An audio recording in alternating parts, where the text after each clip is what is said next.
कुशभद्रा नदी के मुहाने पर स्थित देवी रामचंडी का मंदिर एक शानदार दर्शनीय पिकनिक स्थल है। यह पुरी से कोणार्क तक मरीन ड्राइव रोड पर कोणार्क से 7 किलोमीटर पहले स्थित है। देवी रामचंडी कोणार्क अर्क क्षेत्र की अधिष्ठात्री देवी हैं, जिन्हें सबसे दयालु चंडी माना जाता है, जिनकी इस मंदिर में पूजा की जाती है। यह निश्चित रूप से कोणार्क के सूर्य मंदिर से भी अधिक प्राचीन है। वास्तुकला की दृष्टि से रामचंडी का मंदिर महत्वपूर्ण नहीं है, लेकिन धार्मिक दृष्टि से यह पुरी के प्रसिद्ध शक्तिपीठों में से एक है। गर्भगृह के अंदर देवी रामचंडी की मूर्ति को कमल के फूल के ऊपर बैठी हुई मुद्रा में देखा जा सकता है, जो रेत के ढेर से आधा ढका हुआ है। उनकी पूजा 10 भुजा 10 हाथ वाली दुर्गा के रूप में की जाती है। मूर्ति काले क्लोराइट पत्थर से बनी है। देवी अपने सिर पर चांदी का मुकुट पहनती हैं। देवी रामचंडी देवी दुर्गा का अवतार हैं और इसलिए हर साल मंदिर में दुर्गा पूजा और काली पूजा जैसे त्योहार मनाए जाते हैं। 16 पूजा के नाम से जाना जाने वाला एक अन्य त्योहार भी दुर्गा पूजा के दौरान 16 दिनों तक मंदिर में मनाया जाता है। मंदिर की वास्तुकला ओडिशा के अन्य मंदिरों की शैली के समान है। यह मंदिर ईंटों, बलुआ पत्थर और लेटराइट से बना है। यह एक उत्तरमुखी मंदिर है जिसमें 2 भाग हैं, विमान मुख्य मीनार और जगमोहन सभा कक्ष। हाल ही में जगमोहन के सामने एक मंडप का निर्माण किया गया है। रामचंडी मंदिर की ऊंचाई मंदिर परिसर की सतह से लगभग 30 फीट है। देवी रामचंडी का मंदिर परिसर ईंटों से निर्मित एक 4 दीवारी से घिरा हुआ है। मंदिर परिसर के उत्तर पश्चिम कोने में एक छोटा शिव मंदिर है जिसका नाम रामेश्वर है।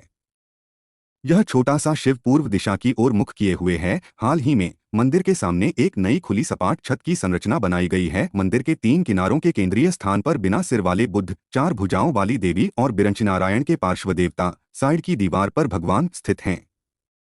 पश्चिमी तरफ की दीवार पर भगवान बुद्ध की खंडित मूर्ति है। मूर्ति का कोई सिर और हाथ नहीं है। इस सिर रहित देवता को पद्मासन मुद्रा में कमल के आसन पर स्थापित किया गया है। मंदिर के पुजारी के अनुसार यह टूटी हुई मूर्ति मूल रूप से भगवान बुद्ध की थी, लेकिन बाद के काल में कालाफाड़ ने इसे तोड़ दिया। दक्षिणी तरफ की दीवार पर एक देवी की मूर्ति है। 4 भुजाओं वाली देवी की मूर्ति को एक सादे आसन पर पद्मासन मुद्रा में स्थापित किया गया है। पूर्वी तरफ की दीवार पर बिरंचनारायण की 8 हाथों वाली मूर्ति है।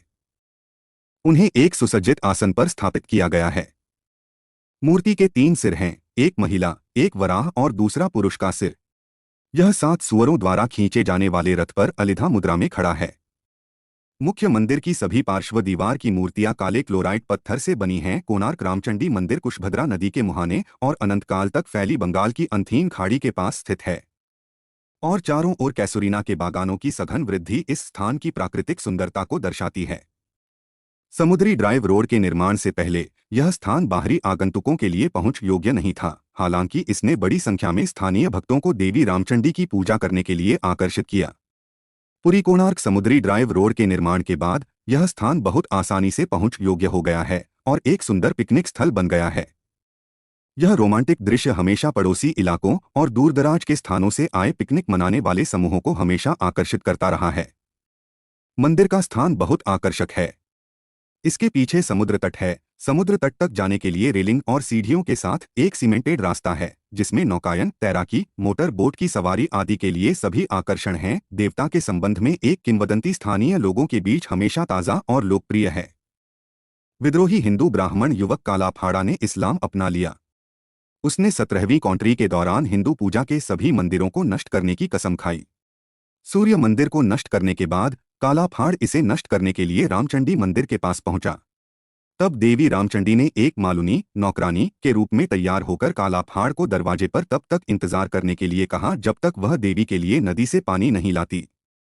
कालाफाड़ काफी देर तक ठंडा पानी पाने के लिए उत्सुकता से इंतजार करता रहा। जब बहुत देर हो गई और मालूनी वापस नहीं आया तो वह थककर मंदिर के अंदर गया और सिंहासन खाली पाया। तब उसने सोचा कि मालूनी देवता को अपने साथ ले गई है और क्रोध से भरकर वह मालूनी के पीछे चल दिया। जब वह कुशभद्रा नदी के तट पर पहुंचे तो उन्होंने देवी रामचंडी को नदी के बीच में तैरते हुए पाया। उस समय नदी में उफान आ रहा था, इसलिए वह नदी के बीच तक पहुंचे बिना ही वापस आ गया। तब देवी रामचंडी एक पंडा पुजारी के सपने में आईं और उन्हें कुशभद्रा नदी के तट पर एक मंदिर बनाने के लिए कहा। यह स्थान अब रामचंडी के नाम से जाना जाता है। मंदिर परिसर के अंदर अन्य छोटे मंदिर जैसे त्रिनाथ मंदिर, 10 महाविद्या मंदिर भी उपलब्ध हैं। मंदिर परिसर में कई क्षतिग्रस्त पत्थर की मूर्तियां विद्यमान हैं। साल भर कई पर्यटक देवी रामचंडी का आशीर्वाद पाने और कुशभद्रा नदी और बंगाल की खाड़ी की प्राकृतिक सुंदरता का आनंद लेने के लिए यहां आते हैं।